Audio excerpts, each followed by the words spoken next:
एक तो बस 2-3 मिनट में आपकी ज्यादा नहीं लूंगा, मैं देख रहा हूँ जी पीछे सर। काफी सारी लंबी लाइन आपसे बात करने की। एक तो ये है कि वो कमजोर आदमी और जब ताकतवर आदमी दो लड़ते हैं, तो जी सर। कमजोर आदमी ताकतवर को ये कहता है रुको यार, मैं घर से किसी सपोर्ट को लेके आता हूँ। तो आपके चैनल के बाद मेरे जैसा बंदा कहता है यार रुको जरा, हमारे पास अल्लाह है यार, तुम रुको, मैं तुम्हें इसका जवाब लेके देता हूँ, कोई मसला नहीं।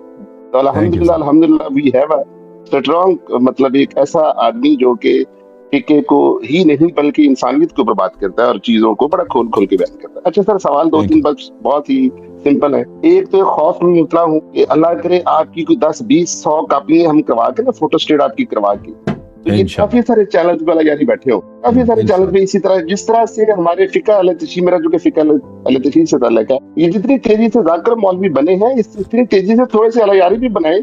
ये जो जिनको इंशाल्लाह। टाइम नहीं मिलता, इनको मुख्तलिफ जगह पे जाके टाइम मिले और ये उसी तरह जवाब दे जैसे अलयारी साहब दे।